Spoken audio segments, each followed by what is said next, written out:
সাধারণত জেনারেল আইপিএসগুলোতে lithium battery support করে না, শুধুমাত্র লিথিয়াম সাপোর্টেড আইপিএসগুলোতেই লিথিয়াম ব্যাটারি সাপোর্ট করে।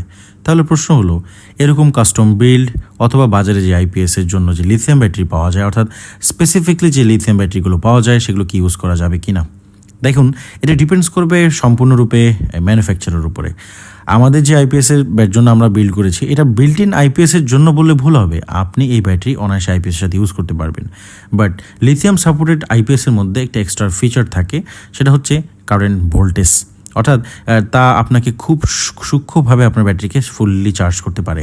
প্রশ্ন হলো, আমার কাছে যে আইপিএসের ব্যাটারি আছে বা আমার কাছে যে আইপিএসটা আছে, নট এ ব্যাটারি, আমার এই আইপিএসটা কি এই লিথিয়াম ব্যাটারিকে ফুল চার্জ করতে পারবে কি না? প্রশ্ন হলো, জি হ্যাঁ, ফুল চার্জ করতে পারবে, কিন্তু 2% ব্যতীত।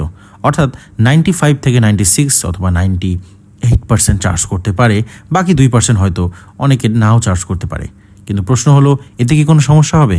একদমই না, এতে কোনো ধরনের সমস্যা হবে না, আপনি দীর্ঘদিন ব্যবহার করতে পারবেন।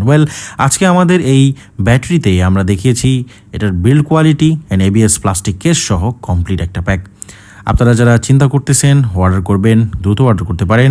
স্টক সীমিত, কারণ লোডশেডিংয়ের জন্য বর্তমানে সবার চাহিদার জন্য প্রোডাক্ট স্টক আউট হয়ে যাচ্ছে। আপনি চাইলে অফিস থেকে পিক করতে পারেন অথবা অনলাইনে ডেলিভারি নিতে পারেন।